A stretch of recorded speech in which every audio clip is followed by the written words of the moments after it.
ਵਾਹਿਗੁਰੂ ਜੀ ਕਾ ਖਾਲਸਾ ਵਾਹਿਗੁਰੂ ਜੀ ਕੀ ਫਤਿਹ। ਗੁਰੂ ਪਿਆਰੀ ਗੁਰੂ ਸਵਾਰੀ ਪਰਮ ਸਤਿਕਾਰਯੋਗ ਸਾਧ ਸੰਗਤ ਜੀਓ, ਅੱਜ ਦਾ ਆਸ ਸੰਤ ਬਾਬਾ ਜਵਾਲਾ ਸਿੰਘ ਮਹਾਂਪੁਰਖਾਂ ਦੇ ਜੀਵਨ ਦੀ ਚੱਲ ਰਹੀ ਲੜੀਵਾਰ ਪ੍ਰਸੰਗ ਕਥਾ ਦੇ ਤਹਿਤ ਜੋ ਉਹਨਾਂ ਦੇ ਅਗਲੇ ਜੀਵਨ ਦਰਸ਼ਨ ਹਨ, ਉਸ ਦੀ ਵਿਚਾਰ ਜਿਹੜੀ ਆਪ ਸਾਰੀਆਂ ਸੰਗਤਾਂ ਨਾਲ ਸਾਂਝਾ ਕਰਦਾ ਹੈ। ਸੋ ਇੱਕ ਵਾਰ ਸੰਤ ਬਾਬਾ ਜਵਾਲਾ ਸਿੰਘ ਉਹਨਾਂ ਦੇ ਮਨ ਦਾ ਫੁਰਨਾ ਬਣਿਆ ਕਿ ਅਸੀਂ ਹਜ਼ੂਰ ਸਾਹਿਬ ਜਾ ਕੇ ਦਰਸ਼ਨ ਕਰਕੇ ਆਈਏ। ਸੋ ਇਹ ਜਿਹੜਾ ਫੁਰਨਾ ਸੀਗਾ, ਇਸ ਨੂੰ ਪੂਰਾ ਕਰਨ ਵਾਸਤੇ ਮਹਾਂਪੁਰਖਾਂ ਨੇ ਆਪਣੇ ਕੁਛ ਜਿਹੜੇ ਪ੍ਰੇਮੀ ਨਾਲ ਲਏ। ਪ੍ਰੇਮੀਆਂ ਨੂੰ ਲੈ ਕੇ ਅਤੇ ਬੰਬੇ ਐਕਸਪ੍ਰੈਸ ਜਿਹੜੀ ਟ੍ਰੇਨ ਸੀਗੀ, ਉਸ ਦੀ ਜਿਹੜੀ ਹੈ ਨਾ ਸਵਾਰੀ ਕਰਕੇ ਅਤੇ ਜਿਹੜੇ ਮਹਾਂਪੁਰਖ ਸੀਗੇ ਉਹ 2-3 ਦਿਨਾਂ ਬਾਅਦ ਹਜ਼ੂਰ ਸਾਹਿਬ ਪਹੁੰਚੇ।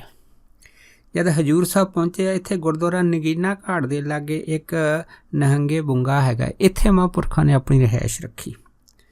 ਜਦ ਰਿਹਾਇਸ਼ ਰੱਖੀ ਤਾਂ ਇਹਨਾਂ ਦਾ ਆਉਣਾ ਸੁਣ ਕੇ ਹੈ ਨਾ ਬਾਬਾ ਜਵਾਲਾ ਸਿੰਘ ਹੋਣਾ ਦਾ, ਜਿੰਨੀਆਂ ਵੀ ਹਜ਼ੂਰ ਸਾਹਿਬ ਦੀਆਂ ਸੰਗਤਾਂ ਸੀਗੀਆਂ, ਉਹਨਾਂ ਦੀ ਜਿਹੜੀ ਹੈ ਨਾ ਖੁਸ਼ੀ ਦੀ ਜੋ ਖਿੱਚ ਸੀਗੀ ਉਹ ਇੰਨੀ ਵਧੀ ਕਿ ਸਾਰੀਆਂ ਸੰਗਤਾਂ ਜਿਹੜੀਆਂ ਸੀਗੀਆਂ ਬਾਬਾ ਜਵਾਲਾ ਸਿੰਘ ਹੋਣਾ ਦੇ ਦਰਸ਼ਨ ਕਰਨ ਵਾਸਤੇ ਉੜਮ ਪੜੀਆਂ ਕਿ ਉਹਨਾਂ ਦੇ ਮਨ ਦੇ ਵਿੱਚ ਇੰਨਾ ਚਾਅ ਬਣਿਆ ਕਿ ਬਾਬਾ ਜਵਾਲਾ ਸਿੰਘ ਹੋਣੀ ਹੈ ਨਾ ਹੁਣ ਫਿਰ ਜਿਹੜੇ ਹੈਗੇ ਹਜ਼ੂਰ ਸਾਹਿਬ ਦੇ ਦਰਸ਼ਨਾਂ ਵਾਸਤੇ ਆਏ ਆ। ਸੋ ਜਿੱਥੇ ਸੰਗਤ ਵੱਡੇ ਤੋਂ ਛੋਟਾ ਕੀ, ਜਿਹੜੀਆਂ ਬੀਬੀਆਂ ਕੀ, ਬੱਚੇ ਸਭ ਬਾਬਾ ਜੀ ਦਾ ਜਿਹੜਾ ਅਸੀਸ ਜਾਂ ਆਸ਼ੀਰਵਾਦ ਲੈਣ ਵਾਸਤੇ ਮਹਾਂਪੁਰਖਾਂ ਦੇ ਪਾਸ ਪਹੁੰਚੇ ਆ। ਉਹਨਾਂ ਦੇ ਵਿੱਚੋਂ ਹੁਣ ਸੰਤ ਰਾਮ ਸਿੰਘ ਵੀ ਹੋਏ ਆ ਅਤੇ ਆਪਣੇ ਭਾਈ ਸਾਹਿਬ ਭਾਈ ਜੋਗਿੰਦਰ ਸਿੰਘ ਜੀ ਮੋਨੀ ਜਿਹੜੇ ਸੀਗੇ, ਜਿਹੜੇ ਉਸ ਟਾਈਮ ਸੱਚਖੰਡ ਜਿਹੜੇ ਸੀਗੇ ਉਹ ਸੇਵਾ ਕਰਦੇ ਹੁੰਦੇ ਸੀਗੇ, ਉਹ ਵੀ ਉਚੇਚੇ ਤੌਰ 'ਤੇ ਪਹੁੰਚੇ ਆ। ਸੋ ਉਸ ਟਾਈਮ ਹੈ ਨਾ ਬਾਬਾ ਜੀ ਨੇ ਜਿੰਨੇ ਵੀ ਆਪਣੇ ਸੇਵਾਦਾਰ ਸੀਗੇ ਉਹਨਾਂ ਨੂੰ ਇਸ ਇਲਾਕੇ ਦੇ ਵਿੱਚ ਜਿਹੜੀ ਸੀਗੀ ਉਹ ਸੇਵਾ ਕਰਨ ਵਾਸਤੇ ਆਖਿਆ, ਅਤੇ ਨਾਲ ਇਹ ਵੀ ਆਖਿਆ ਹੈ ਕਿ ਜਦ ਤੱਕ ਉਹਨਾਂ ਨੇ ਹਜ਼ੂਰ ਸਾਹਿਬ ਤੱਕ ਰਹਿਣਾ ਹੈਗਾ ਤਦ ਤੱਕ ਆਪਣੇ ਨਿਤਨੇਮ ਤੋਂ ਬਾਅਦ ਹੈ ਨਾ ਕੋਸ਼ਿਸ਼ ਕਰਨੀ ਹੈ ਕਿ ਜਿੰਨੇ ਵੀ ਹੈ ਨਾ ਜਪਜੀ ਸਾਹਿਬ ਦੇ ਪਾਠ ਆ ਉਹ ਕਰ ਸਕਣ, ਉਹ ਜ਼ਰੂਰ ਕਰਨੇ ਹੈ। ਸੋ ਉਹਨਾਂ ਦੇ ਆ ਜੋ ਹਦਾਇਤ ਸੀਗੀ ਆਪਣੇ ਸੇਵਾਦਾਰਾਂ ਨੂੰ, ਸੋ ਸੇਵਾਦਾਰ ਇਸ ਤਰ੍ਹਾਂ ਹੀ ਕਰਦੇ ਸੀਗੇ ਕਿ ਆਪਣੇ ਨਿਤਨੇਮ ਤੋਂ ਬਾਅਦ ਜਪਜੀ ਸਾਹਿਬ ਦੇ ਪਾਠਾਂ ਦੀ ਜਿਹੜੀ ਲਗਾਤਾਰ ਲੜੀ ਸੀਗੀ ਉਹ ਸ਼ੁਰੂ ਕਰ ਦਿੰਦੇ ਹੁੰਦੇ ਸੀ, ਅਤੇ ਇਸ ਤਰ੍ਹਾਂ ਜਿਹੜੇ ਸੀ ਨਾ ਜਪਜੀ ਸਾਹਿਬ ਦਾ ਜੋ ਪਾਠ ਸੀਗਾ ਨਿਰਵਿਘਨ ਅਖੰਡ ਜਿਹੜਾ ਸੀਗਾ ਉਹ ਜਪਦੇ ਰਹਿੰਦੇ ਸੀਗੇ। ਇੱਥੇ ਹੀ ਹੈ ਨਾ ਫਿਰ ਹਜ਼ੂਰ ਸਾਹਿਬ ਜਿਹੜੇ ਸੀਗੇ ਬਾਬਾ ਜੀ ਉਹਨਾਂ ਟਾਈਮਾਂ ਦੇ ਵਿੱਚ ਸੰਤ ਬਾਬਾ ਹਰਨਾਮ ਸਿੰਘ ਹੋਏ ਆ ਮਹਾਂਪੁਰਖ, ਜਿਹੜੇ ਬਾਬਾ ਨਿਧਾਨ ਸਿੰਘ ਹੋਣਾ ਦੇ ਉੱਤਰਾਧਿਕਾਰੀ ਹੋਏ ਆ।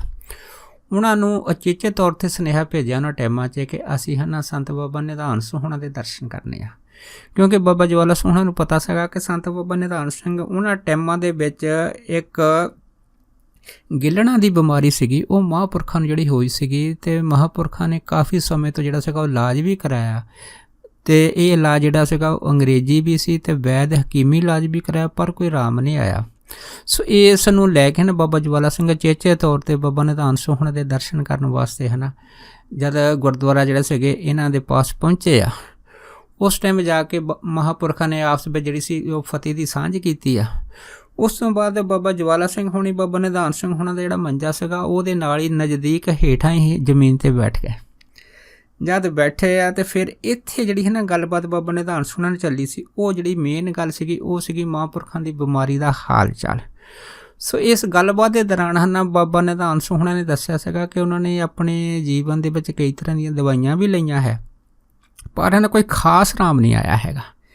ਅਤੇ ਜਦ ਇਸ ਤਰ੍ਹਾਂ ਦੀ ਵਿਚਾਰ ਹੋਈ ਆ ਅਤੇ ਫਿਰ ਬਾਬਾ ਜਵਾਲਾ ਸਿੰਘ ਹੋਣੀ ਕਹਿਣ ਲੱਗੇ ਮਹਾਂਪੁਰਖਾਂ ਨੂੰ ਕਿ ਮਹਾਂਪੁਰਖੋ ਤੁਸੀਂ ਇਸ ਤਰ੍ਹਾਂ ਕਰਨੀ ਸੀ, ਕੋਈ ਨਾ ਕੋਈ ਅਖੰਡ ਪਾਠ ਜਿਹੜਾ ਸੀਗਾ ਉਹ ਤੁਸੀਂ ਕਰਾ ਕੇ ਦੇਖਣਾ ਸੀਗਾ, ਅਰਦਾਸ ਬੇਨਤੀ ਕਰਕੇ ਦੇਖਣੀ ਸੀ। ਅਤੇ ਫਿਰ ਬਾਬਾ ਨਿਧਾਨ ਸਿੰਘ ਹੋਣੀ ਕਹਿੰਦੇ ਵੀ ਅਸੀਂ ਅਖੰਡ ਪਾਠ ਜਿਹੜੀ ਸੀ ਉਹ ਸੰਗਤ ਦੇ ਕਹਿਣ ਦੇ ਉੱਤੇ ਕਰਾਏ ਸੀਗੇ, ਪਰ ਫਿਰ ਵੀ ਹੈ ਨਾ ਸਾਨੂੰ ਕੋਈ ਖਾਸ ਫਰਕ ਨਹੀਂ ਪਿਆ। ਜਦ ਇੰਨੀ ਗੱਲ ਹੋਈ ਹੈ ਤਾਂ ਫਿਰ ਬਾਬਾ ਜਵਾਲਾ ਸਿੰਘ ਹੋਣੀ ਕਹਿਣ ਲੱਗੇ ਕਿ ਮੇਰਾ ਚਿੱਤ ਕਰਦਾ ਹੈਗਾ ਕਿ ਇੱਕ ਅਖੰਡ ਪਾਠ ਸਾਹਿਬ ਤੁਹਾਡੀ ਦੇਹ ਰੋਗਤਾ ਵਾਸਤੇ ਹੈ ਨਾ ਅਸੀਂ ਵੀ ਕਰੀਏ। ਜਦ ਇਹ ਗੱਲ ਹੋਈ ਆ ਅਤੇ ਫਿਰ ਮਹਾਂਪੁਰਖ ਬਾਬਾ ਨਿਧਾਨ ਸਿੰਘ ਹੋਣੀ ਚੁੱਪ ਕਰ ਗਏ। ਫਿਰ ਬਾਬਾ ਜੀ ਕਹਿਣ ਲੱਗੇ ਕਿ ਸਾਨੂੰ ਤੁਸੀਂ ਇਸ ਤਰ੍ਹਾਂ ਕਰੋ, ਕੋਈ ਹੈ ਨਾ ਖਾਲੀ ਕਮਰਾ ਦੇ ਦਿਓ, ਉਸ ਖਾਲੀ ਕਮਰੇ ਦੇ ਵਿੱਚ ਅਸੀਂ ਅਖੰਡ ਪਾਠ ਸਾਹਿਬ ਸ਼ੁਰੂ ਕਰਨਾ ਹੈਗਾ ਅਤੇ ਪੂਰੇ ਨਿਯਮ ਅਤੇ ਮਰਿਆਦਾ ਦੇ ਤਹਿਤ ਕਰਾਂਗੇ, ਤਾਂ ਜੋ ਤੁਹਾਡੀ ਜਿਹੜੀ ਬਿਮਾਰੀ ਆ ਇਹਦਾ ਇਲਾਜ ਜਿਹੜਾ ਹੈ ਨਾ ਸਦਾ ਲਈ ਦੂਰ ਹੋ ਜਾਵੇ। ਫਿਰ ਇਹ ਸੁਣ ਕੇ ਬਾਬਾ ਨਿਧਾਨ ਸਿੰਘ ਹੋਣੀ ਮਹਾਂਪੁਰਖ ਜਿਹੜੇ ਸੀਗੇ ਉਹ ਚੁੱਪ ਕਰ ਗਏ ਅਤੇ ਥੋੜ੍ਹਾ ਮੁਸਕਰਾ ਵੀ ਪਏ। ਉਸ ਤੋਂ ਬਾਅਦ ਫਿਰ ਸੰਤ ਬਾਬਾ ਜਵਾਲਾ ਸਿੰਘ ਹੋਣਾ ਦੇ ਕਹਿਣ ਦੇ ਉੱਤੇ ਇਹਨਾਂ ਨੂੰ ਇੱਕ ਜਿਹੜਾ ਸੀ ਸਪੈਸ਼ਲ ਕਮਰਾ ਜਿਹੜਾ ਸੀ ਉਹ ਦਿੱਤਾ ਗਿਆ। ਇਸ ਕਮਰੇ ਦੇ ਅੰਦਰ ਕਿਸੇ ਨੂੰ ਜਾਣ ਦੀ ਇਜਾਜ਼ਤ ਜਿਹੜੀ ਸੀਗੀ ਮਹਾਂਪੁਰਖਾਂ ਨੇ ਨਹੀਂ ਦਿੱਤੀ, ਅਤੇ ਇਹਦੇ ਵਿੱਚ ਫਿਰ ਹੈ ਨਾ ਅਖੰਡ ਪਾਠ ਸਾਹਿਬ ਬਾਬਾ ਜਵਾਲਾ ਸਿੰਘ ਹੋਣਾ ਨੇ ਸ਼ੁਰੂ ਕਰਾਇਆ ਸੀਗਾ।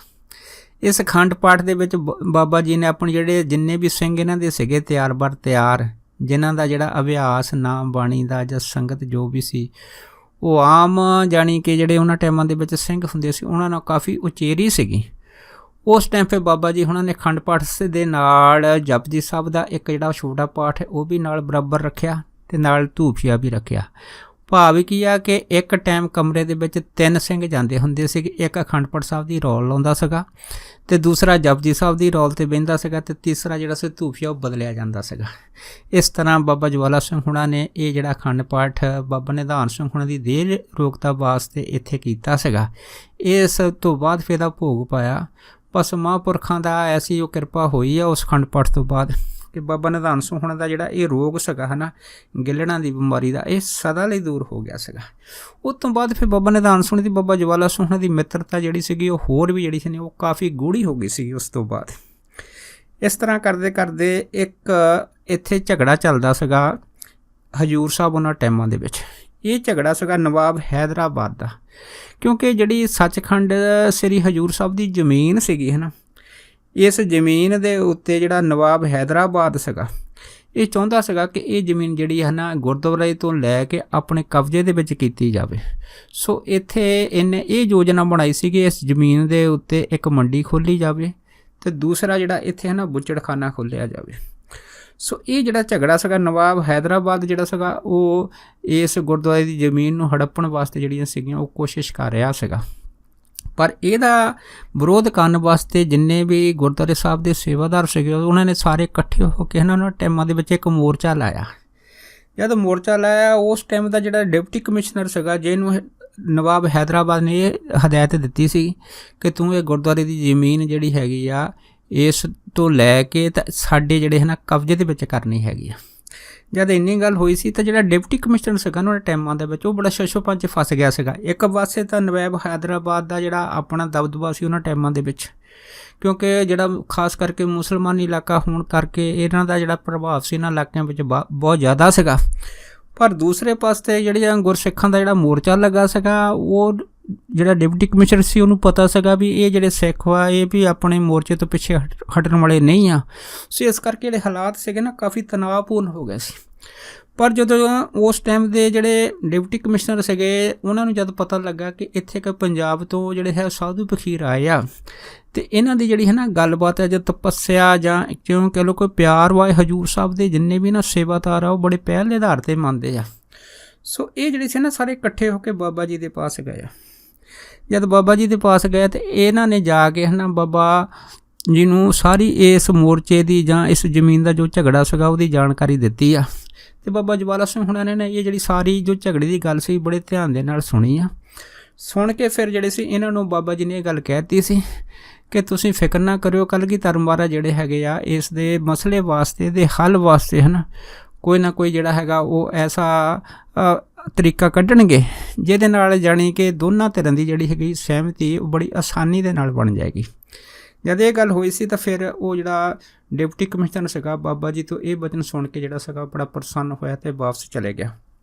ਉਸ ਤੋਂ ਬਾਅਦ ਕਾਰਨ ਐਸਾ ਬਣਿਆ ਕਿ ਬਾਬਾ ਜੀ ਜਿਹੜੇ ਮੋਰਚੇ ਵਾਲੇ ਸਿੰਘ ਸੀਗੇ ਹੈ ਨਾ ਜਿਸ ਜਗ੍ਹਾ 'ਤੇ ਮੋਰਚਾ ਲਾਇਆ ਸੀਗਾ ਇਸ ਜ਼ਮੀਨ ਦੇ ਝਗੜੇ ਦੇ ਕਰਕੇ ਬਾਬਾ ਜੀ ਉਹਨਾਂ ਦੇ ਪਾਸ ਪਹੁੰਚੇ ਆ। ਜਦ ਬਾਬਾ ਜਵਾਲਾ ਸਿੰਘ ਆਏ ਆ ਅਤੇ ਬਾਬਾ ਜਵਾਲਾ ਸਿੰਘ ਹੁਣਾਂ ਨੇ ਜਾ ਕੇ ਮੋਰਚੇ ਦੇ ਜਿਹੜੇ ਖਾਸ ਜਿੰਨੇ ਸਾਰੇ ਸਿੰਘ ਸੀ ਉਹਨਾਂ ਨੂੰ ਉੱਥੇ ਹੈ ਨਾ ਸਾਰੀ ਗੱਲਬਾਤ ਦੀ ਜਿਹੜੀ ਸੀਗੀ ਉਹ ਜਾਣਕਾਰੀ ਦਿੱਤੀ ਅਤੇ ਨਾਲ ਇਹ ਵੀ ਭਰੋਸਾ ਦਿਵਾਇਆ ਵੀ ਇਹ ਜਿਹੜੀ ਜ਼ਮੀਨ ਹੈਗੀ ਆ ਗੁਰੂ ਘਰ ਦੀ, ਇਹ ਗੁਰੂ ਘਰ ਦੇ ਪਾਸ ਹੀ ਰਹੇਗੀ। ਇਸ ਦੇ ਉੱਤੇ ਨਾ ਤਾਂ ਕੋਈ ਮੰਡੀ ਬਣਾ ਸਕਦਾ ਹੈ ਨਾ ਬੁੱਚੜਖਾਨਾ ਬਣਾ ਸਕਦਾ ਹੈਗਾ। ਜਦ ਇਹ ਗੱਲ ਜਿਹੜੀ ਸੀ ਬਾਬਾ ਜੀ ਨੇ ਜਾ ਕੇ ਸਾਰੇ ਸਿੰਘਾਂ ਨੂੰ ਦੱਸੀ ਸੀ, ਫਿਰ ਸਿੰਘਾਂ ਦੇ ਵਿੱਚ ਖੁਸ਼ੀ ਦੀ ਜਿਹੜੀ ਸੀਗੀ ਉਹ ਲਹਿਰ ਬਹੁਤ ਜ਼ਿਆਦਾ ਵੱਧ ਗਈ ਸੀ।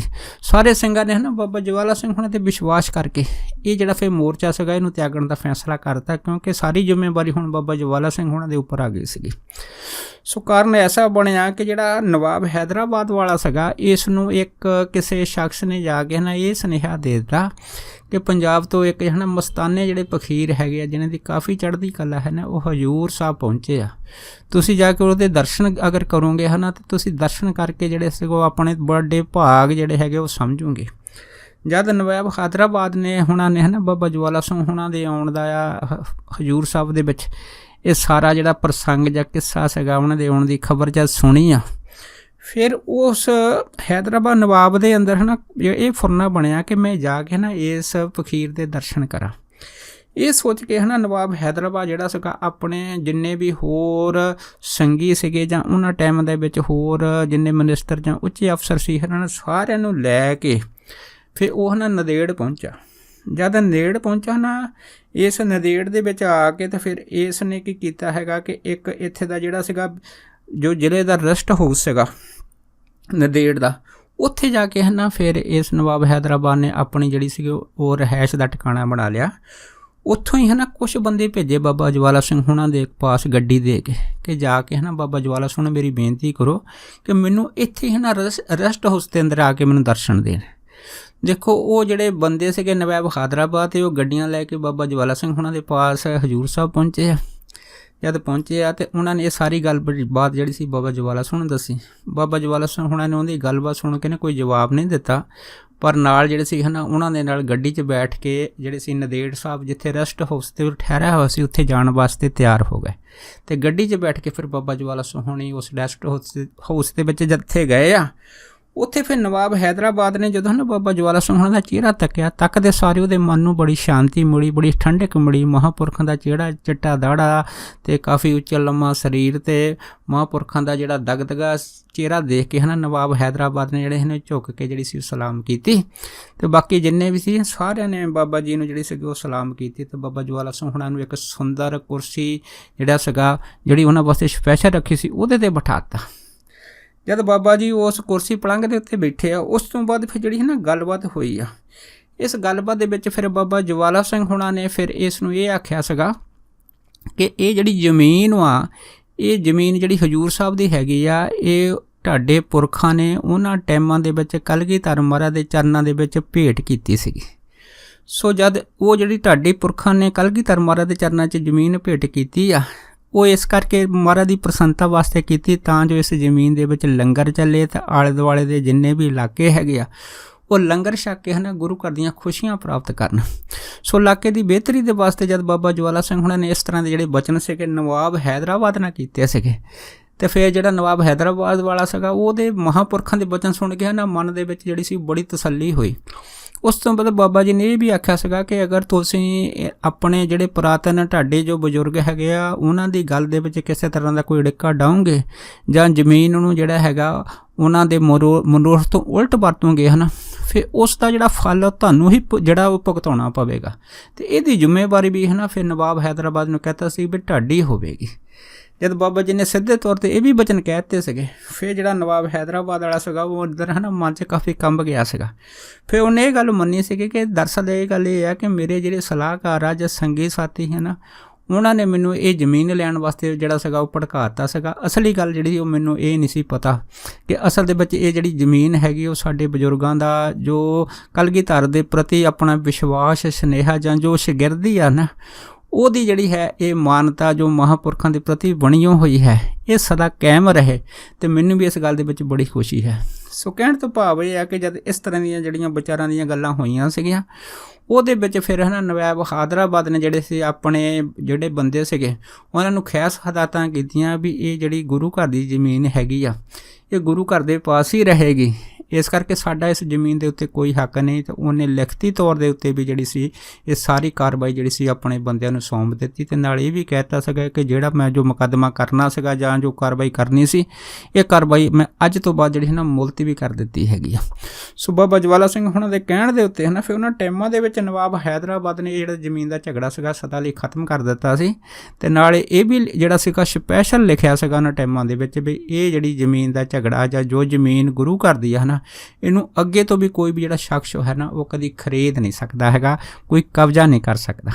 ਇਹ ਜਿਹੜੀ ਗੱਲ ਸੀ ਖਾਸ ਕਰਕੇ ਨਵਾਬ ਹੈਦਰਾਬਾਦ ਨੇ ਜਿਹੜੀ ਸੀਗੀ ਉਹ ਕਾਗਜ਼ੀ ਕਾਰਵਾਈ ਦੇ ਉੱਤੇ ਸਪੈਸ਼ਲ ਲਿਖ ਦਿੱਤੀ ਸੀ। ਅਤੇ ਫਿਰ ਬਾਬਾ ਜੀ ਤੋਂ ਖੁਸ਼ੀਆਂ ਜਿਹੜੀਆਂ ਸੀਗੀਆਂ ਨਵਾਬ ਹੈਦਰਾਬਾਦ ਨੇ ਲਈਆਂ ਸੀਗੀਆਂ ਅਤੇ ਇਸ ਗੱਲਬਾਤ ਦੇ ਟਾਈਮ ਫਿਰ ਬਾਬਾ ਜੀ ਨੇ ਆਖਿਆ ਸੀਗਾ ਕਿ ਤੁਸੀਂ ਹੈ ਨਾ ਜਿਹੜੀ ਆ ਇਹ ਸੇਵਾ ਹੈਗੀ ਆ ਇਹ ਖੁਦਾ ਦੀ ਕੀਤੀ ਹੈ ਅਤੇ ਖੁਦਾ ਦੀ ਸੇਵਾ ਜਿਹੜੀ ਉਹ ਖਲਕਤ ਦੀ ਸੇਵਾ ਹੈ ਅਤੇ ਖਲਕਤ ਦੀ ਸੇਵਾ ਜਿਹੜੀ ਹੈਗੀ ਆ ਉਹੀ ਹੀ ਤੁਹਾਡੀ ਜ਼ਿੰਦਗੀ ਨੂੰ ਚਾਰ ਚੰਦ ਲਾਵੇਗੀ। ਸੋ ਇਸ ਤਰ੍ਹਾਂ ਦੀਆਂ ਅਸੀਸਾਂ ਹਨ ਬਾਬਾ ਜਵਾਲਾ ਸਿੰਘ ਹੁਣਾਂ ਨੇ ਫਿਰ ਉਸ ਟਾਈਮ ਨਵਾਬ ਹੈਦਰਾਬਾਦ ਨੂੰ ਦਿੱਤੀਆਂ ਸੀ। ਉਸ ਤੋਂ ਬਾਅਦ ਫਿਰ ਦੇਖੋ ਬਾਬਾ ਜੀ ਜਿਹੜੇ ਸੀਗੇ ਰਾਂਚੀ ਪਹੁੰਚੇ ਸਰਦਾਰ ਸਰਦਾਰ ਅਜੀਤ ਸਿੰਘ ਦੇ ਘਰ। ਜਿਹੜੇ ਸਰਦਾਰ ਅਜੀਤ ਸਿੰਘ ਉਹਨਾਂ ਟਾਈਮਾਂ ਵਿੱਚ ਰਾਂਚੀ ਰਹਿੰਦੇ ਹੁੰਦੇ ਸੀ। ਇਹ ਰਹੀਸ ਸੀਗੇ ਅਤੇ ਇਹਨਾਂ ਦੀ ਪਤਨੀ ਜਿਹੜੀ ਸੀਗੀ ਉਹ ਵਿਸ਼ਨ ਕੌਰ ਸੀਗੀ। ਜਿਹੜੀ ਵਿਸ਼ਨ ਕੌਰ ਸੀਗੀ ਹੈ ਨਾ, ਇਹ ਬੇਦੀ ਕੁਲ ਦੇ ਵਿੱਚੋਂ ਹੋਏ ਆ ਅਤੇ ਇਹਨਾਂ ਦਾ ਪ੍ਰੇਮ ਜਿਹੜਾ ਸੀਗਾ ਉਹ ਬਾਬਾ ਜੀ ਦੇ ਨਾਲ ਬਹੁਤ ਜ਼ਿਆਦਾ ਸੀਗਾ। ਸੋ ਇਹਨਾਂ ਦੇ ਘਰ ਦੇ ਵਿੱਚ ਹੀ ਫਿਰ ਬਾਬਾ ਜਵਾਲਾ ਸਿੰਘ ਹੁਣੇ ਜਿਹੜੀ ਸੀ ਉਹ ਰਾਂਚੀ ਪਹੁੰਚੇ ਸੀਗੇ। ਉਸ ਤੋਂ ਬਾਅਦ ਫਿਰ ਹੈ ਨਾ ਇਹਨਾਂ ਦਾ ਇੱਕ ਮਿੱਤਰ ਸੀ ਜਿਹਦਾ ਨਾਂ ਕਰਤਾਰ ਸਿੰਘ ਹੁੰਦਾ ਸੀਗਾ। ਫਿਰ ਕਰਤਾਰ ਸਿੰਘ ਜਿਹੜਾ ਸੀਗਾ ਇਹ ਵੀ ਬਾਬਾ ਜੀ ਦੇ ਦਰਸ਼ਨ ਕਰਨ ਆਇਆ ਸੀਗਾ। ਫਿਰ ਕਰਤਾਰ ਸਿੰਘ ਹੁਣਾਂ ਨੇ ਇੱਕ ਪ੍ਰਸ਼ਨ ਬਾਬਾ ਜਵਾਲਾ ਸਿੰਘ ਨੇ ਕੀਤਾ ਸੀਗਾ ਕਿ ਮੇਰਾ ਮਨ ਜਿਹੜਾ ਹੈ ਨਾ ਉਹ ਮਾਇਆ ਦੀ ਖਿੱਚ ਦੇ ਵਿੱਚ ਇੰਨਾ ਮਸਤ ਰਹਿੰਦਾ ਹੈਗਾ ਕਿ 1 ਮਿੰਟ ਨਹੀਂ ਨਿਕਲਦਾ। ਸੋ ਮੈਂ ਚਾਹੁੰਦਾ ਹੈਗਾ ਕਿ ਮਾਇਆ ਦੀ ਖਿੱਚ ਤੋਂ ਮੈਂ ਉਪਰਾਮ ਹੋਵਾਂ ਅਤੇ ਮੈਨੂੰ ਕੋਈ ਪਾ ਦੱਸੋ। ਜਦ ਇੰਨੀ ਗੱਲ ਹੋਈ ਸੀ ਫਿਰ ਬਾਬਾ ਜਵਾਲਾ ਸਿੰਘ ਹੁਣਾਂ ਨੇ ਕਰਤਾਰ ਸਿੰਘ ਨੂੰ ਕਿਹਾ ਸੀਗਾ ਕਿ ਬਰਾਗ ਤੋਂ ਬਿਨਾਂ ਜਿਹੜੀ ਮਾਇਆ ਹੈਗੀ ਆ ਇਹ ਕਦੀ ਛੱਡੀ ਨਹੀਂ ਜਾ ਸਕਦੀ। ਇਸ ਕਰਕੇ ਬਰਾਗ ਜਿਹੜਾ ਹੈ ਨਾ ਗੁਰੂ ਕਿਰਪਾ ਦੇ ਨਾਲ ਮਿਲਦਾ ਹੈਗਾ। ਇਸ ਤਰ੍ਹਾਂ ਦੀ ਜਿਹੜੀ ਵਿਚਾਰ ਸੀਗੀ ਬਾਬਾ ਜੀ ਨੇ ਸਰਦਾਰ ਕਰਤਾਰ ਸਿੰਘ ਹੁਣਾਂ ਦੇ ਨਾਲ ਕੀਤੀ ਸੀਗੀ। ਉਸ ਤੋਂ ਬਾਅਦ ਬਾਬਾ ਜੀ ਫਿਰ ਨਾ ਬਾਬੂ ਉਜਾਗਰ ਸਿੰਘ ਹੋਏ ਆ। ਬਾਬੂ ਉਜਾਗਰ ਸਿੰਘ ਜਿਹੜੇ ਸੀਗੇ ਇਹ ਬਿਹਾਰ ਇੱਕ ਜਿਹੜਾ ਟਾਟਾ ਨਗਰ ਹੈ ਨਾ ਇਹਦੇ ਵਿੱਚ ਨੌਕਰੀ ਕਰਦੇ ਹੁੰਦੇ ਸੀਗੇ। ਜਦ ਉੱਥੇ ਪਹੁੰਚੇ ਹੈ ਨਾ ਅਤੇ ਇੱਥੇ ਹੀ ਇੱਕ ਸਰਦਾਰ ਇੰਦਰ ਸਿੰਘ ਹੋਏ ਆ। ਪਿੰਡ ਦੁੰਮਣ ਦੇ ਅਤੇ ਜ਼ਿਲ੍ਹਾ ਰੋਪੜ ਦੇ ਵਿੱਚ ਹੋਏ ਆ। ਇਹ ਵੀ ਜਿਹੜੇ ਸੀਗੇ ਹੈ ਨਾ ਇੱਥੇ ਜੋ ਟਾਟਾ ਨਗਰ ਸੀਗਾ ਨਾ ਇੱਥੇ ਕੰਮ ਕਰਦੇ ਹੁੰਦੇ ਸੀਗੇ।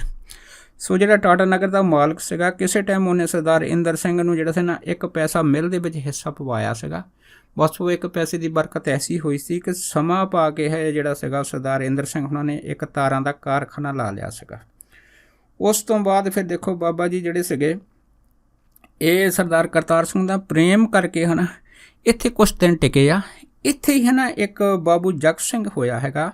ਜਿਹੜਾ ਬਾਬੂ ਜਗ ਸਿੰਘ ਸੀਗਾ ਹੈ ਨਾ ਇਹ ਵੀ ਉਹਨਾਂ ਟਾਈਮਾਂ ਦੇ ਵਿੱਚ ਟਾਟਾ ਨਗਰ ਦੇ ਵਿੱਚ ਨੌਕਰੀ ਕਰਦਾ ਹੁੰਦਾ ਸੀਗਾ ਅਤੇ ਕਾਫੀ ਜਿਹੜਾ ਸੀ ਇਹਨਾਂ ਦੀ ਨੌਕਰੀ ਕਾਫੀ ਸੁੱਚੀ ਹੁੰਦੀ ਸੀਗੀ। ਅਤੇ ਇੱਕ ਦਿਨ ਇਹਨਾਂ ਨੇ ਆ ਕੇ ਨਾ ਬਾਬੂ ਜਗ ਸਿੰਘ ਹੋਣਾ ਅਤੇ ਕਰਤਾਰ ਸਿੰਘ ਹੋਣਾ ਨੇ ਬਾਬਾ ਜਵਾਲਾ ਸਿੰਘ ਨੂੰ ਬੇਨਤੀ ਕੀਤੀ ਸੀਗੀ ਕਿ ਜਿਹੜੇ ਬਾਬੂ ਜਗ ਸਿੰਘ ਆ ਨਾ ਇਹ ਆਪਣੀ ਨੌਕਰੀ ਜਿਹੜੀ ਆ ਕਾਫੀ ਸਾਲਾਂ ਤੋਂ ਬੜੀ ਇਮਾਨਦਾਰੀ ਨਾਲ ਕਰ ਰਹੇ ਆ ਪਰ ਅਜੇ ਤੱਕ ਇਹਨਾਂ ਦੀ ਤਰੱਕੀ ਨਹੀਂ ਹੁੰਦੀ। ਜਦ ਇੰਨੀ ਗੱਲ ਹੋਈ ਤਾਂ ਫਿਰ ਬਾਬਾ ਜੀ ਨੇ ਪੁੱਛਿਆ ਵੀ ਕੀ ਗੱਲ ਤਰੱਕੀ ਕਿਉਂ ਨਹੀਂ ਹੁੰਦੀ। ਫਿਰ ਬਾਬੂ ਜਗ ਸਿੰਘ ਨੇ ਦੱਸਿਆ ਸੀਗਾ ਕਿ ਦਰਅਸਲ ਗੱਲ ਇਹ ਆ ਕਿ ਟਾਟਾ ਨਗਰ ਦੇ ਵਿੱਚ ਜਿੰਨੇ ਵੀ ਕਰਮਚਾਰੀ ਆ ਨਾ ਉਹਦੇ ਵਿੱਚੋਂ ਜ਼ਿਆਦਾ ਬਿਹਾਰੀ ਅਤੇ ਈਸਾਈਆਂ ਦਾ ਜ਼ੋਰ ਜ਼ਿਆਦਾ ਹੈਗਾ। ਪੰਜਾਬੀ ਤਾਂ ਜਿਹੜੇ ਉਹ ਨਾ ਮਾਤਰ ਹੀ ਹੈਗੇ ਆ। ਸਿੱਖ ਤਾਂ ਇੱਦਾਂ ਹੈਗਾ ਜਿਵੇਂ ਆਟੇ ਵਿੱਚ ਲੂਣ ਹੋਵੇ। ਸੋ ਜਦ ਇਹ ਗੱਲ ਹੋਈ ਸੀ ਤਾਂ ਫਿਰ ਉਹਨਾਂ ਨੇ ਕਿਹਾ ਸੀਗਾ ਕਿ ਮੇਰੀ ਜਿਹੜੀ ਤਰੱਕੀ ਹੈਗੀ ਆ ਉਹ ਕਰਨੀ ਤਾਂ ਚਾਹੁੰਦੇ ਆ ਪਰ ਜਿਹੜੇ ਬਿਹਾਰੀ ਅਤੇ ਈਸਾਈਆਂ ਦਾ ਜ਼ੋਰ ਹੋਣ ਕਰਕੇ ਹੈ ਨਾ ਉਹ ਮੇਰੀ ਸਾਰੀ ਤਰੱਕੀ ਦੇ ਵਿੱਚ ਰੁਕਾਵਟ ਬਣਦੇ ਆ। ਜਦ ਇਹ ਜਿਹੜੀ ਵਿਚਾਰ ਸੀ ਬਾਬੂ ਜਗ ਸਿੰਘ ਹੁਣਾਂ ਨੇ ਨਾ ਬਾਬਾ ਜਵਾਲਾ ਸਿੰਘ ਨੂੰ ਦੱਸੀ ਸੀ। ਫਿਰ ਬਾਬਾ ਜਵਾਲਾ ਸਿੰਘ ਨੇ ਕਹਿਣ ਲੱਗੇ ਕਹਿੰਦੇ ਚਲੋ ਕੋਈ ਨਹੀਂ ਤੁਸੀਂ ਕਹਿੰਦੇ ਇਸ ਤਰ੍ਹਾਂ ਕਰੋ ਕਿ 5 ਪਾਠ ਰੋਜ਼ ਹੈ ਨਾ ਜਪਜੀ ਸਾਹਿਬ ਦੇ ਨੇਮ ਦੇ ਵਿੱਚ ਅਤੇ ਆਪਣਾ ਜਿਹੜਾ ਦਸਵੰਧ ਹੈਗਾ ਇਹ ਕੱਢਣਾ ਸ਼ੁਰੂ ਕਰ ਦਿਓ।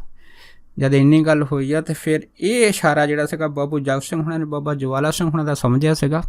ਉਸ ਤੋਂ ਬਾਅਦ ਮੱਥਾ ਟੇਕਿਆ ਸੀ। ਮੱਥਾ ਟੇਕ ਕੇ ਜਿਹੜੀ ਇਹ ਦ੍ਰਿੜਤਾ ਕਰ ਲਈ ਸੀ ਕਿ ਮੈਂ ਰੋਜ਼ 5 ਪਾਠ ਜਪਜੀ ਸਾਹਿਬ ਦੇ ਕਰੂੰਗਾ ਅਤੇ ਆਪਣੀ ਜਿਹੜੀ ਦਸਵੰਧ ਹੈ ਨਾ ਗੁਰੂ ਘਰ ਦੇ ਵਿੱਚ ਕੱਢਿਆ ਕਰਾਂਗਾ। ਦੇਖੋ ਇਹ ਜਿਹੜਾ ਸੰਕਲਪ ਸੀਗਾ ਇਹ ਮਨੋ ਤੋਨੋ ਜਿਹੜਾ ਸੀਗਾ ਉਹਨਾਂ ਟਾਈਮਾਂ ਦੇ ਵਿੱਚ ਬਾਬੂ ਜਗ ਸਿੰਘ ਹੁਣਾਂ ਨੇ ਕੀਤਾ ਸੀਗਾ। ਬਸ ਉਸ ਤੋਂ ਬਾਅਦ ਕੀ ਸੀ ਕਿ ਜਦੋਂ ਵੱਡੇ ਚੇਅਰ ਦਾ ਜਿਹੜੀ ਕੁਰਸੀ ਦੀ ਚੋਣ ਕਰਨ ਦਾ ਸਮਾਂ ਆਇਆ ਸੀਗਾ ਉਸ ਟਾਈਮ ਫਿਰ ਜਿਹੜਾ ਹੈ ਨਾ ਅਫਸਰ ਸੀਗਾ ਜਿਹਨੇ ਚੋਣ ਕਰਨੀ ਸੀਗੀ ਉਹਦੇ ਮਨ ਦੇ ਵਿੱਚ ਦਬਾਅ ਸੀਗਾ ਕਿ ਬਾਬੂ ਜਗ ਸਿੰਘ ਤੋਂ ਜਿਹੜਾ ਹੇਠਲਾ ਜੂਨੀਅਰ ਕਰਮਚਾਰੀ ਹੈ ਨਾ ਉਹਦੀ ਜਿਹੜੀ ਤਰੱਕੀ ਹੈ ਇਸ ਵੱਡੀ ਚੇਅਰਮੈਨ ਦੀ ਕੁਰਸੀ ਵਾਸਤੇ ਕੀਤੀ ਜਾਵੇ।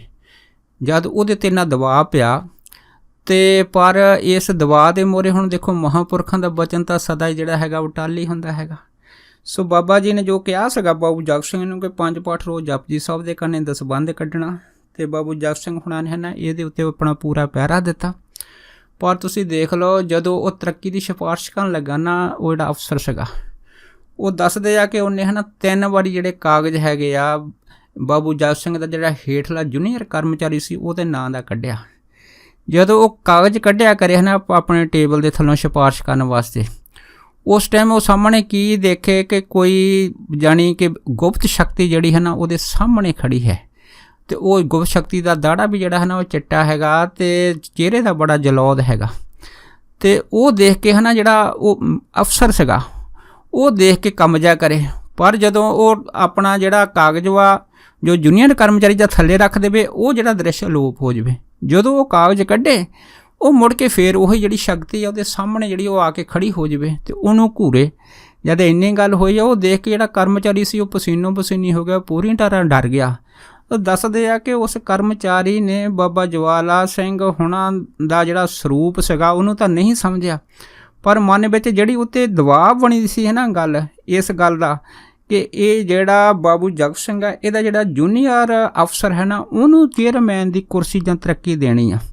ਪਰ ਦੱਸਦੇ ਕਿ ਉਹਨੇ 3 ਵਾਰੀ ਯਤਨ ਕੀਤਾ, 3 ਵਾਰੀ ਹੈ ਨਾ ਇੱਕ ਜਲੌਦ ਚਿਹਰੇ ਵਾਲੇ ਜਿਹੜਾ ਮਹਾਂਪੁਰਖ ਸੀਗੇ ਜਿਨ੍ਹਾਂ ਦਾ ਚਿੱਟਾ ਦੜਾ, ਚਿੱਟੇ ਵਸਤਰ ਸੀਗੇ ਅਤੇ ਜਿਹੜਾ ਸੀਗਾ ਉਹ ਕਸ਼ਹਿਰਾ ਸੀਗਾ, ਉਹ ਜਿਹੜਾ ਸੀ ਉਹਨਾਂ ਵੱਲ ਘੂਰ ਕੇ ਤੱਕੇ। ਜਦ ਇੰਨੀ ਗੱਲ ਹੋਈ ਇੰਨਾ ਡਰ ਗਿਆ ਕਿ ਉਹਨੇ ਫਿਰ ਬਾਬੂ ਜਗ ਸਿੰਘ ਹੁਣਾਂ ਦੀ ਜਿਹੜੀ ਸਿਫਾਰਿਸ਼ ਸੀਗੀ ਉਹਦਾ ਕਾਗਜ਼ ਕੱਢਿਆ, ਉਹਦਾ ਕੱਢ ਕੇ ਅਤੇ ਉਹ ਕਾਗਜ਼ ਜਿਹੜਾ ਸੀ ਆਪਣੇ ਸਾਈਨ ਦਸਤਖਤ ਕਰਕੇ ਹੈ ਨਾ ਸਿਫਾਰਿਸ਼ ਵਾਸਤੇ ਭੇਜ ਦਿੱਤਾ ਕਿ ਭਾਈ ਬਾਬੂ ਜਗ ਸਿੰਘ ਹੁਣਾਂ ਤੋਂ ਜਿਹੜਾ ਕੋਈ ਵੀ ਇਮਾਨਦਾਰ ਅਫਸਰ ਜਿਹੜਾ ਹੈ ਨਾ ਇਸ ਕੁਰਸੀ ਤੋਂ ਲੈਕ ਜਾਂ ਇਸ ਤੋਂ ਜ਼ਿਆਦਾ ਕੋਈ ਹੋ ਨਹੀਂ ਸਕਦਾ।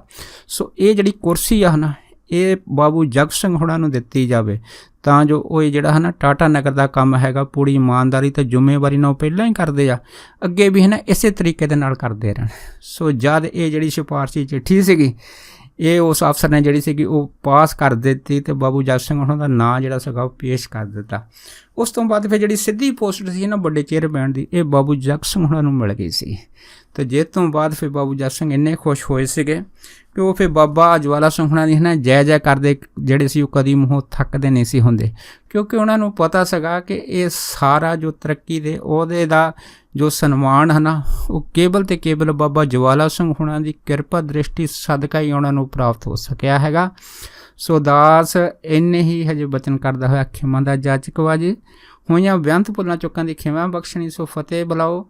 ਵਾਹਿਗੁਰੂ ਜੀ ਕਾ ਖਾਲਸਾ, ਵਾਹਿਗੁਰੂ ਜੀ ਕੀ ਫਤਿਹ।